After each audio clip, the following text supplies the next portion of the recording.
PAGCOR, Philippine Amusement and Gaming Corporation, is the government's third largest source of revenue. On April 3, 2017, PAGCOR bans Jessie Carlos from entering all casinos, according to Police Chief Thomas Apolinario. Jessie Carlos's wife requested the ban because of a gambling addiction. Jessie Carlos is kidnapped by two casino financiers to whom he owed millions of pesos. We're going to remember that this happened because his name's going to come back up again later in the story. And just so that everyone knows, we looked very close at Jessie Carlos' family and friends, and they all had nothing but good things to say about him. And he, according to them, he was not a gun guy. So Jessie Carlos's kidnapping and abduction gets covered up and pretty much completely forgotten about. Meanwhile, on June 1st, 2017, 38-year-old Attorney Elmer Mitra Jr. and 43-year-old Alvin Cruzin were murdered. It's important to note that ex-cop Alvin Cruzin was a casino financier, similar to the people who allegedly kidnapped Jessie Carlos previously because of money owed. Details and footage of this crash have been covered up. There's very few photos, and I think only one video, for example. Attorney Mitra Jr. and casino financier Alvin Cruzin meet with Jessie Carlos at 4 p.m. for coffee at Maxims Hotel Tower. They leave in Attorney Mitra's dark gray BMW, and you're going to want to keep this location in mind. Maxims Hotel Tower is going to keep coming up in this investigation. It's a key location that gets overlooked and covered up. CCTV footage shows the BMW crash along Paco Park in Paco, Manila. Gunshots were heard before the car crashed and flipped twice. This thing flips 2 times. At 9:52 p.m., a person escapes the wreckage with a limp. Unreleased CCTV footage allegedly shows the person walking into Jessie Carlos's house at 10:18 p.m. Jessie Javier Carlos lived in Santa Cruz, Molina, more than 3 miles from the car crash. This narrative then has him limping home 3 miles in 20 minutes after flipping a car twice and then landing on the roof. At 11:19 p.m., someone emerges from Jessie Carlos's house that is supposedly across the street from this Sea Oil gas station, and the individual matches the description of the casino attacker, allegedly. We're told that this individual goes across the street and purchases 3 liters of gas from Sea Oil gas station before taking a taxi. I just want you to bear in mind that 3 liters of gasoline, if you're not familiar with that volume, check it out. It's not much at all. An hour after the crash, police finally arrive on scene, we're told. Attorney Mitra and Alvin Cruzin were reportedly found dead in the BMW, each one with a gunshot to the back of the head. At Jessie Carlos's home, police claim they find bloody cargo pants matching the description of the suspect in the crash. The Terminator guy that crawled out of it, that is. It was believed at the time that the suspect was shot in the leg, causing a bullet hole and blood in the cargo pants. It was originally reported that there was a scuffle in the BMW in which Carlos was shot in the leg. So when authorities said Mitra and Cruzin were shot in the back of the head execution style, it didn't make sense and raised the question of whether the BMW crash was the original crime scene or staged as part of a bigger plan. A 9mm murder weapon was found at the BMW crime scene. The serial number was on it. Authorities haven't released the name of the gun owner and claim that the man was out of the country at the time of the murders. Very convenient. Resorts World Manila in the Philippines. At 12:03 a.m., now June 2nd, CCTV footage allegedly shows this individual with the limp arrive by taxi. The taxi driver said he spoke fluent Tagalog and was limping. The taxi driver makes no complaint about the person, nor does the taxi driver mention they were carrying an M4 assault rifle. We're told this one guy limping carries out this attack. 36 dead, no one injured by gunfire, is what we're told happened. Yet there were 70 injuries reported, including a security officer from a self-inflicted gunshot wound. Another report we'll get into later says 37 died. The cause of death has been identified as toxic smoke. And you're going to see this guy starting a lot of fires, and you're going to see a lot of burning and stuff, and there's no way that all these fires were started with 3 liters of gasoline.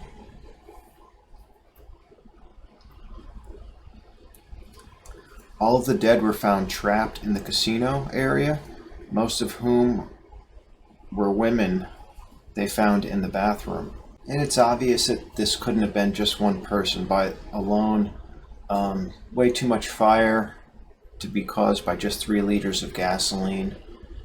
I mean, they burnt this place down. And then if you watch, you'll see that whoever does this had intimate knowledge of the layout of the building, including areas that only employees would normally have access to and security would normally have access to. So this person that's doing this right now that we see wearing this mask is more than just a customer or a first-time visitor. This is someone that either has worked in the building in the past or was instructed on what to do.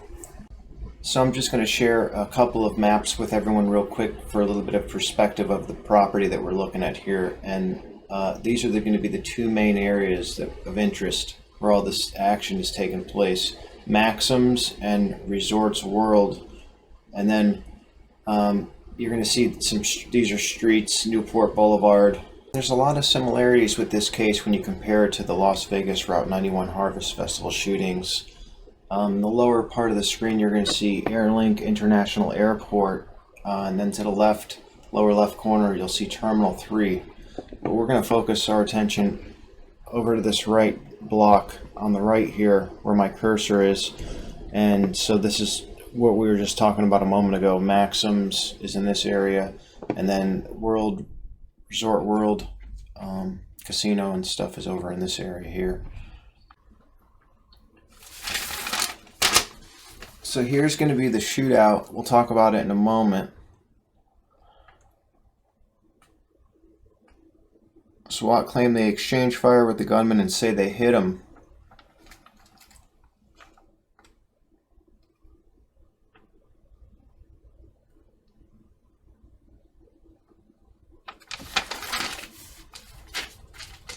I see SWAT on one monitor exchanging gunfire.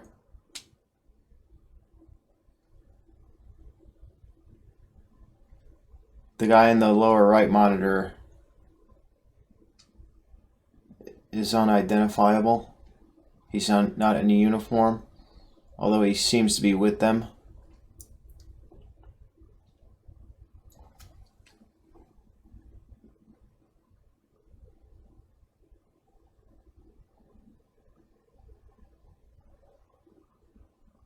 This will be the guy that ends up shooting him, I think, right here.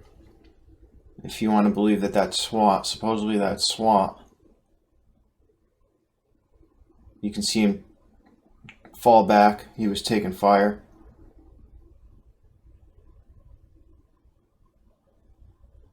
He's very calm. He just shuts the door and goes up the stairs.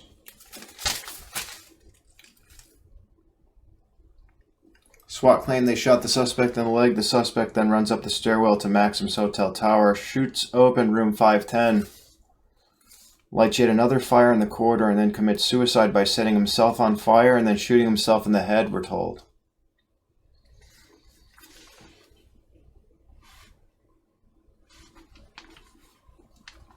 They claim Carlos lays on a bed, covers with a thick blanket, soaks the thick blanket in gasoline, lights it, and then shoots himself in the head.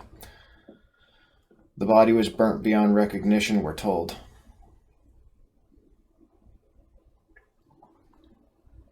Police say they find the assault rifles seen in the CCTV footage in this room, with the serial number filed off, along with handgun serial number AA04282.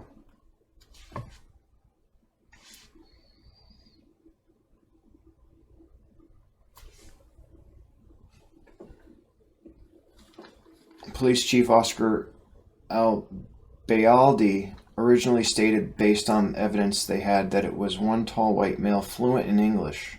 Casino witnesses described two gunmen and make a reference to one as tall, being over 6 feet.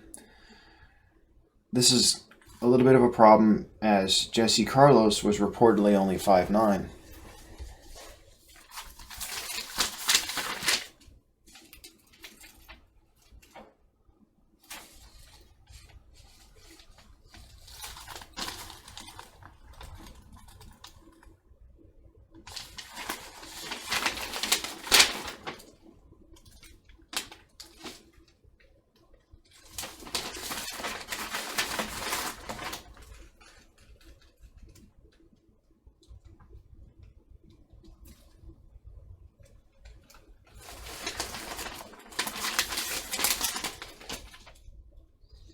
Jessie's cousin, Ona, O-H-N-A, I hope I pronounced that correct, has maintained that the person that you see in this video right here is not Jessie Carlos. What I'm seeing right now is the smoke, which I have been seeing for the past hour, has gone noticeably thicker. But unfortunately, most of the firefighters are still unable to enter the compound. I see them looking up, looking at the smoke that's billowing out of this complex, and seemingly unable to assist in putting out the fire, because as of the moment they're still not being allowed by the authorities to enter the compound, also by the security personnel here in Resorts World. Just a few moments ago, I saw a group of the specialized units of the Philippine National Police, the Special Action Force, arriving in the area. And about 30 minutes ago or so, I saw the NCRPO chief, or the National Capital Region Police Office chief, Director Oscar Albayalde, leading the team. So this is a very troubling scene. You can see tons and tons of smoke. There's fires everywhere. A lot more fires than can just be started with 3 liters of gasoline. And we're being told that firefighters are not being allowed in. They're being kept out by security. These people that died were trapped in there, and they were murdered. At around 1:30 a.m., approximately 90 minutes after the attack began, SWAT responded to the scene. Witnesses, by the way, report that there were 2 gunmen, so witnesses contradict the official narrative. On June 4th, Oscar Albayalde officially identifies the gunman as 42-year-old Jessie Javier Carlos, a family man with no criminal record, who's very much liked in his community. Carlos was fired by the Department of Finance for non-declarations and misdeclarations. Oscar Albayalde describes Carlos as a high roller who gambled himself into debt. The ombudsman did charge Carlos with having a lot of money that he couldn't account for. Carlos's father, Fernando, said Carlos was having financial problems, but was a happy and healthy person considering those circumstances. Interestingly, he added that Carlos didn't shoot guns.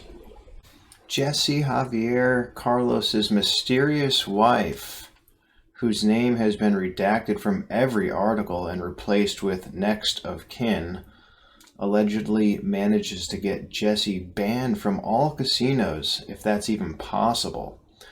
Her name, I found out, is Jen Carlos. We find out this mystery wife is the one who's into guns, since she's a gun dealer and her business was arm set trading. And there have been conflicting reports regarding whether they were divorced or just separated. Now the way it looks is it looks like this guy, Jessie Carlos, was set up, that they're using his name, and that this is somebody else doing these things.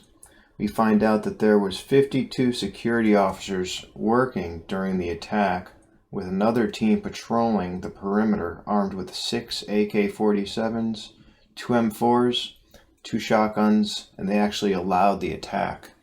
You can see in this footage here that this guy is not even being confronted or challenged at all. His back is turned a lot, and he's just going around starting these fires. One gunman, we were told, is seen in footage with a 300 round bandolier of ammo that was not transported on the taxi. On June 7, 2017, the House of Representatives Games and Amusement Safety Committee opened a probe into the incident. Confronted with CCTV evidence, CEO Stephen Riley admitted security officers abandoned their posts and allowed the attack, vandalism, and theft. According to the probe, 37 people died trapped in a casino that had not just one but 13 emergency exits, 9 of which were in the gaming area. World Manila President Kingston Cian said that the 37 people who died chose to stay rather than flee to safety. Interestingly, after Cian alleges that a BMW exploded during the attack, 2 questions are raised. Why was the Resort World Manila open to the public at the time when the Bureau of Fire Protection hadn't conducted a fire safety inspection? And why has footage of the BMW Cian referenced been suppressed and not released? In fact, a lot of the footage that has been referenced throughout this investigation by law enforcement that they use as claiming that they have for evidence has not been released. On June 9th, PAGCOR suspends Resort World Manila's operating license for security lapses and deficiencies. Resort World Manila hires Black Panda Security, a Hong Kong-based company that was founded by 2 American military servicemen. Black Panda is one of the few companies that offers both traditional, conventional manned security as well as internet cybersecurity. Police Chief Military General Oscar L. Bayaldi, who we got a vast majority of our information from about these 2 cases, was later charged with interfering with a criminal investigation of police corruption on the part of his subordinates and then failing to implement an order which sought to penalize them. Unanswered questions. If Jessie Carlos was burned beyond recognition, how did his wife and parents identify him? Or was the body that was burned beyond recognition somebody else? Was the body that was burned also the person who got shot in the leg? Because we found out the only person who got shot in the leg was a security officer, allegedly self-inflicted, if you want to believe that. Jessie's cousin, Ona, has maintained that the person in the video is not Jessie Carlos. Was Jessie living in Santa Cruz, Manila, or at a casino hotel? 2 reports indicate he was staying at a casino hotel, which is interesting because they don't indicate there was ever a single issue with him at these hotels, and allegedly Jessie Carlos was banned from all casinos.